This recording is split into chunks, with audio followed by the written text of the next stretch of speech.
Hey everyone! Welcome back to Story Hive. If you love diving into amazing tales, crazy confessions, and heartwarming moments from Reddit, you're in the right place. Don't forget to hit that subscribe button and ring the bell so you never miss an update. Let's jump into today's story. My demanding daughter-in-law barred me from attending my grandson's first birthday in my own home.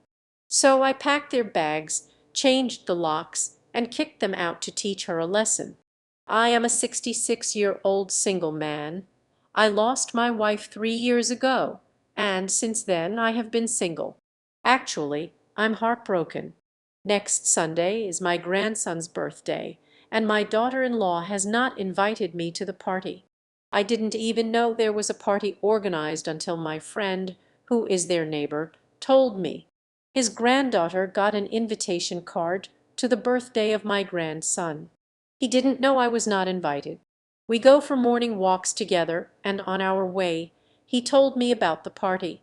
It was shocking because I am very close to my grandson, and he loves me too. He is turning 1 next Sunday. When my friend told me about the party, I thought it was a small cake-cutting event with just the kids from the neighborhood. But my friend told me that the party was going to be grand, with both kids and adults invited. The invitation said kids' names +1, and it included a dinner as well. This was unbelievable because my son is not that well off to spend so much money on his son's birthday party. I snapped at my friend thinking he was exaggerating, but he sent me a picture of the invitation card later. He was right, the party seemed big. It left me wondering why I was not invited. It made me anxious. To pacify myself, I thought maybe they had forgotten to invite me, or maybe the invitation was on the way. There are still 12 days left before the party. My anxiety got the best of me, so I went to meet my grandson.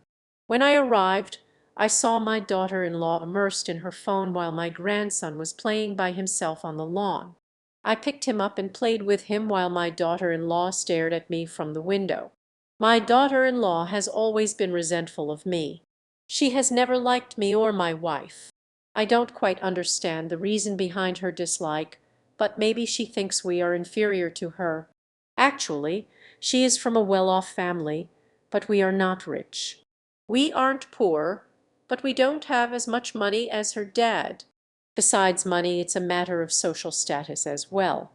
Her father is a lawyer, but I am just a mechanic and run a garage.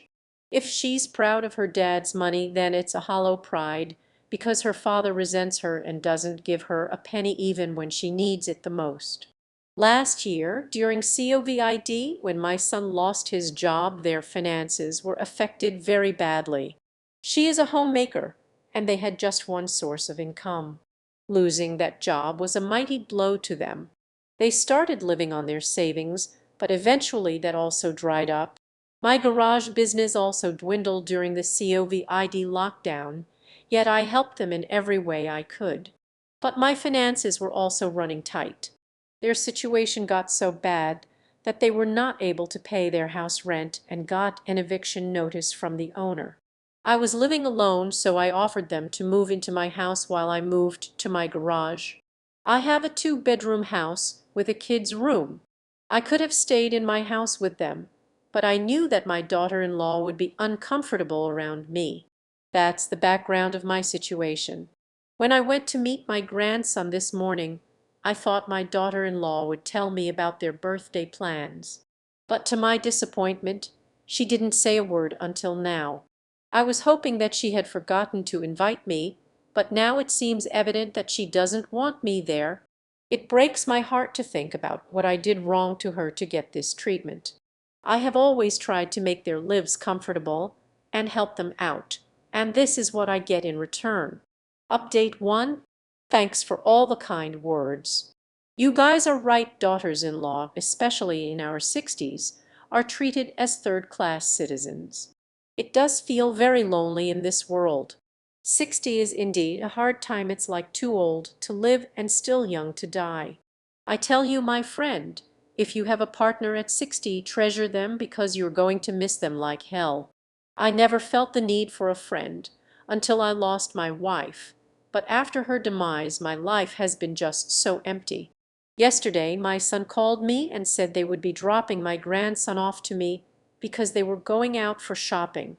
Yes, I babysit for them because hiring a nanny involves money, and here this old man gives them free service. They know how to exploit me emotionally, financially, and through all means. When they came to pick him up, I asked my son if they were done with the party shopping. My son's face turned pale. His car's back seat was filled with stuff.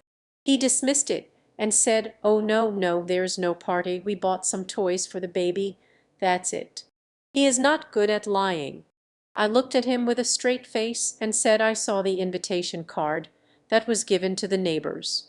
Before my son could say anything, my daughter-in-law yelled, "So what, are you pissed because you needed an invitation to a kid's birthday party? Are you a toddler?" The way she defended it made me mad. I was furious, yet I responded calmly, "Watch your tone, lady." My son said he would visit me the next day to sort out the matter. I kept waiting, but he didn't show up.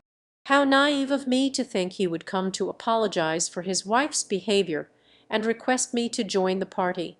I know what you're thinking, delusional old junkie, and that's me. I was wondering how they managed the expenses of such a big party. Then I realized they were hosting a party with my money. Last month, my son borrowed money from me to pay the mortgage on his car. He said he had defaulted for 2 months and now the bank was behind him for the payment. He promised to return it this month. Whenever he borrows money from me, I know he's not going to return it, yet I lend it to him. I know I'm soft on him, but look at my situation. I have just one son to call family, and I have only a handful of years left. What am I going to do with my money? It is ultimately going to him, so why not give it to him when he needs it? Until now, I never asked him to return the money I lent him. I said, "You promised to return it this month, didn't you? So where is it?" He didn't expect that his dad would ask him to return the money. I said I wanted the money by this week, as he made the promise. He said, "What?" I affirmed, "You heard it right. I want my money by this week." He came to visit me in the evening. I confronted him about his wife's resentment towards me. He said he was aware of it but couldn't do much. I said, "Of course you can't force your wife to love me, but you can surely stop lying to me for money. I know you lied about the car mortgage thing to borrow the money for this birthday party. I also know that this party is not just for the kids only, their parents are invited, and that too for dinner really. You have so much money to feed your friends and neighbors, but not me." After my rant, he said, "Are you mad because we didn't invite you? If yes, then it's not me. Sandra prepared the guest list." I yelled, "And you have no say in that? Is Sandra's decision some kind of law that cannot be changed? Are you telling me you are okay with your wife not inviting your father to your kid's first birthday party, and without any reason?" He stood silent with a sullen face.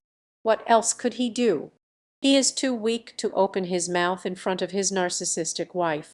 He is helpless to defend himself in front of me because he needs my money. Sometimes I blame myself for not raising a strong son. Update 2. I was not keen on taking any revenge, but guess what I did? Sandra crossed all limits of toxicity and gaslighting. On the afternoon of the birthday, I was sitting at the corner of my garage drinking and sulking.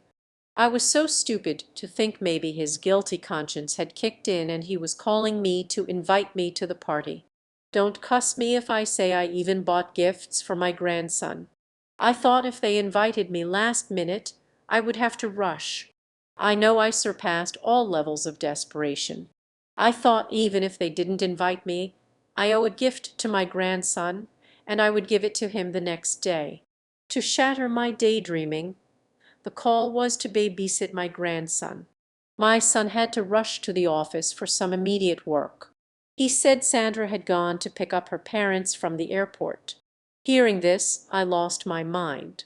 I mean, her parents are flying from 2 states away, but I am not invited, and I live a block away.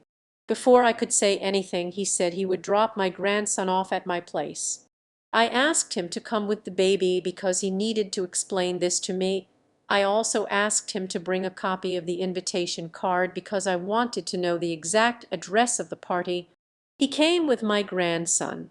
Before he left, he handed me a gift from Sandra, a gift that was wrapped in silver paper. I took it and opened it. It was a gift from the birthday party for me. I could not believe it when I saw it, a toaster. A goddamn toaster. How could they give me a toaster as a gift for not inviting me to their kid's birthday party? I knew it was Sandra's idea to insult me with this gift, and the toaster was not even new, it was an old one. They had used it and wrapped it up for me. My son's face was a mask of shame as he saw my reaction to the gift. He must have felt bad that his wife made him insult his father. He tried to explain, "Dad, this was not intended to hurt you. We thought of giving you this toaster as a gesture of appreciation for your support." I took the toaster and threw it out. My son stood still, not knowing what to say. I told him that I was not going to waste my time on any birthday party. I packed the gift and told him to take it back with him. He took the toaster and left. I think it was a good decision to stand my ground and not compromise my dignity just to make them happy. Update 3. I stayed up late last night, reflecting on the events. I have decided to stop helping my son and daughter-in-law with anything. I will focus on living my own life. My last act of help was giving them my money, and they made me realize how ungrateful they are. I have nothing more to give them. I've been feeling very low, but my friends have been very supportive. They tell me I deserve to be treated with respect and dignity, and I should stop giving my money to people who don't value it. My friends say I need to start living for myself and stop being used by my family. It is tough. I have found solace in my friends and have started doing things I enjoy.